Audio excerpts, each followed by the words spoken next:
This is Eric Muathe, Muathe.com, with another educational video. In this video, I want to discuss the idea of not giving up on breakouts just because they fail once or twice or even 3 times. Here's an example of a stock that was breaking out as of February of this year, 2020. And this is where we took an interest in the stock, somewhere around here, as it was moving above the prior weekly closing high. So everything looked great at the time. Now notice what happened here is actually it would go on to fail. So there's a breakout attempt that rolls over, and by the time it's around here, that's a failed breakout. That's a red flag. It means you want to get out of that position. So assuming you took a loss, and a small loss, let's say a loss in the range of not more than 8%, so 8% maximum. So anywhere from 5 to 8% is a decent place to set an alert for a reason to get out of a stock, or a stop price based on a 5 to 8% from your entry price. So let's say, just for the sake of understanding this concept, is you get stopped out somewhere here or here. Now, what I'm trying to say here is what you can do is use the most recent weekly closing high, which in this case would be here, and set another alert. So the next time the stock tries or attempts to break out, you know that's a possibility that it might want to go higher. So in this instance, the breakout level would have been around, let's call it around and below 40. So around $40. And you can see that if you had taken that opportunity somewhere around here,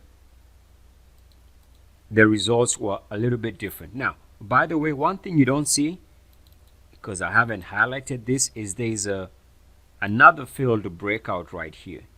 On this week, the stock was trading above the prior weekly closing high, or this level. So let me try and see whether I can show this in a better way. I'm going to have to zoom into this area, so give me a second. All right, so now we're looking at a 1-year weekly chart, and what I'm talking about is this level here, based on the prior weekly closing high. Now we can see clearly that there was a failed breakout right here, because it spent some time above the black line. Keep in mind the black line again is based on this weekly closing high.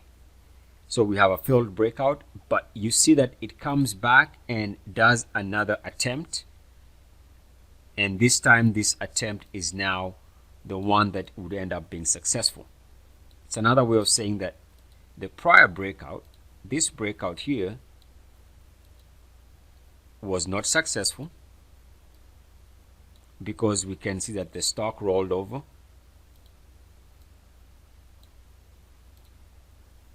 during this time. And then what I'm saying, there's another failed breakout, which is this breakout attempt on this week, before finally getting into gear. And since then the stock has more than doubled based on the breakout level. So the moral of the story here is that just because an instrument has failed to break out 1 time or 2 times or 3 times doesn't mean that it cannot be successful in the next attempt. So what I'm saying is it does make sense to continue giving it another chance and continue following the same instruments as long as we see there's potential. Here we can see another example here, and we can see multiple failed breakout attempts. All of these weekly breakout attempts were unsuccessful because the stock does not close above the prior weekly closing high. But we can see after several attempts, finally we close above it on a weekly closing basis, and as of right now we see that there is a follow-through. So again, back to what I'm trying to emphasize, just because a stock fails any initial attempt does not mean that down the road there's going to be a successful, powerful, sustained breakout and a sustained move to the upside. So give the stock some options, some opportunity to break out for you If it doesn't work out now, the next breakout might just do the trick. Eric Muathe with Muathe.com. As always, good luck, peace, and blessings. EACS. Oh, before I go, just one quick reminder here. The reason why this stock has been doing great, as you can see here, it meets the minimum requirements on all of these breakouts. It meets the minimum requirements for the ultimate Muathe breakout. I'm talking about this breakout here on the monthly chart, and I'm talking about this subsequent monthly breakout. All of these breakouts meet the minimum requirements of the ultimate Muathe breakout. My own original method, and we can see here all the parameters on the two breakouts do make sense. We have the RSI breaking out here. MACDs are moving to 3-year highs or more, which is this initial breakout, and then the subsequent breakout is here.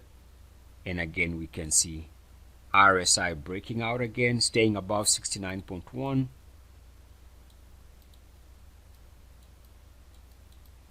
And we can see the MACDs were also jumping to all-time highs. We need the MACDs to be at least at 3-year highs plus. So all of this meet the minimum requirements for what I call the ultimate Muathe breakout. Oh, and by the way, I should have pointed out that this was a breakout alert for Muathe.com subscribers during the initial breakout in February. So we can see February 5th here is when I initially set that breakout alert, and that's the initial breakout alert that was unsuccessful. And I checked, I did not have a follow-up breakout, so I did not capture the follow-up breakout. So I can say even this video is useful for yours truly. In other words, I should have continued following the stock so that we could have captured the next powerful breakouts, as in this breakout here. And I should have continued tracking the stock so that we could have been part of this most recent breakout right here. So don't give up on the stock, or a stock or an instrument, any trading instrument that is showing signs of another potential breakout. Eric Muathe with Muathe.com. Love and light, light and love. Namaste.